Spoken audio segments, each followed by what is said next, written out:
Leading versus managing. Any difference? The answer sits in front of you daily. Do you lead your own self through the day's experiences, bearing witness and wonder? Or do you presume you already know what is and should be, and attempt to control, manage all those external forces throughout the day? What honestly feels better to you? Truly look within and then answer. Which mode of living offers you peace and which offers you total anxiety? Managing seeks efficiencies according to predictable, prescribed outcomes. To predict, we analyze and spotlight focus our attention on possible variants and attempt to reduce the unpleasant effects of their variation. We can manage what is complicated, but it must be predictable. Managing seeks to know without a doubt and control to outcomes deemed worthy. The less people involved in the centralized control, the better. Better off to govern through a monarchy is the mantra. Leading involves effectiveness, offering vision amidst uncertainty, love amidst fear, and support amidst chaos. Leading presumes we do not know and sets out in a shared manner to learn amidst great complexity and dynamic possibilities. We must share in that endeavor to scan the entire environment because it is so complex and dynamic. The more of us available to sense and adapt appropriately, the better, right? Better off governing through a republic is the mantra under leadership. Too often, we confuse managing as leading. The technical skills of managing are misunderstood with the adaptive skills of leading.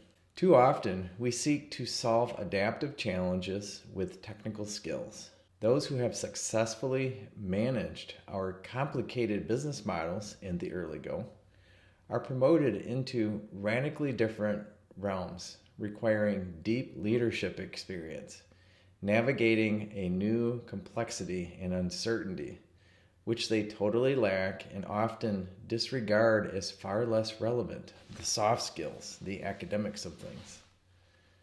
Technical skills involve analysis, a breaking down and detailed study of how things could or should be, or currently are, materially, in an attempt to bring efficiency and better flow. Adaptive skills involve a synthesizing of why things are the way they are, and what we might attempt, think, do, reflect, to better understand how to ever more intentionally and inclusively affect that shared reality. In other words, our effectiveness. As a customer, we need a manager to ensure that the airbag works 100%. Quality assurance. However, we relied upon a leader to innovate the airbag, which required curiosity and humility to seek help from other industries in that solution. Leadership must encompass and surround the act of managing. Dare to pursue the unknown, lead. Boldly execute the plans of what we hope transpires, manage to our leader's vision. And then reflect, adapt, inspire to persist or pivot. Bring objective reality from managing to help evolve our leadership insight and expanding shared intuition once again. Repeat the feedback cycle again and again.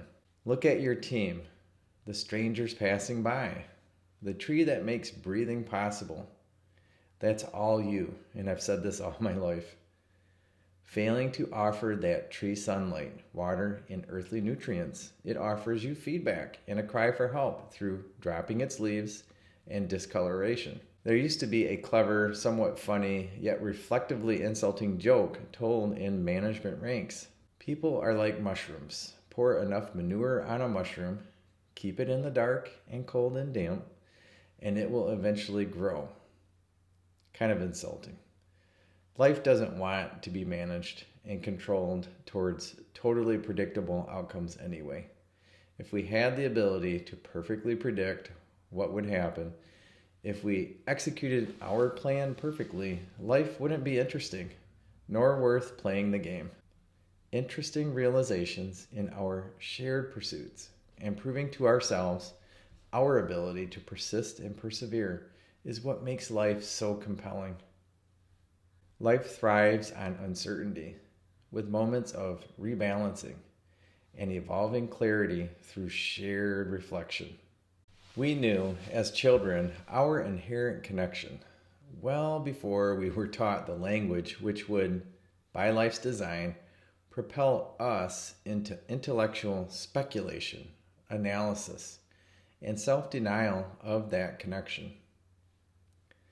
Let's use leadership tactics to bridge, reconnect the adult intuition once again, so we remember and thus honor our connection. If curious about some options for leading in today's complex environment, please contact me. In short, the method I use to help reconnect all life action is a 3-step method back to the harmonious flow and natural adaptation we knew as kids. Step 1, share your individual thought and desire with others. 2, set a plan together, what shared actions you will take together. And then finally, 3, reflect frequently on how things are evolving and decide yet again together how to adapt the evolving plan.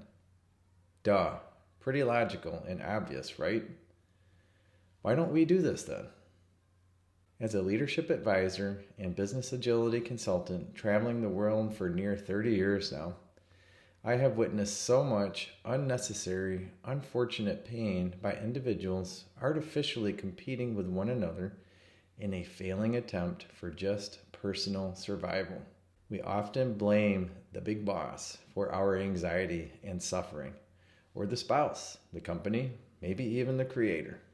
Something external from ourself is to blame. Together, we create our reality. Let it be a shared, compassionate reality. For there to be a good day, there must occasionally be a not so good day. Contrast makes life interesting, sparks loving energy to pursue our causes together. Our causes often point to an ambiguous them or that, some prevailing view or literal system that we disagree with. Yes, if we push against life with enough force, we can shift the tides. But what if instead of shifting the scales too far the other way once again, resulting in more painful separation from life, this time from the opposite perspective, what if we instead sought a way to know and enjoy each other closer to the shared middle of all life's possibilities? How to find that middle? Well, I would suggest that you ask, align, execute, reflect, and adapt together. Inclusion. The only thing to truly fear in life is the impact of excluding some part of life. What we are not aware of in life is what affects us in ways which we cannot accept. Happiness is a state of being in total acceptance, regardless of how we label the outcomes. Being unhappy is to be unable to accept your current reality. Is that a shared reality? Or are you pushing against and fighting an unnecessary fight against the majority of reality, conceived as out there? Don't fight what is currently. Make it obsolete. Reinstating ways to share reality will return us to what once was. Pure knowing. Childhood innocence, I refer to. Sunsetting the systems of separation is truly living well. Wishing you ongoing bliss realized through remaining present with the life that attempts to share your physical space, realizing wonderful experiences and forgotten connections by life's design.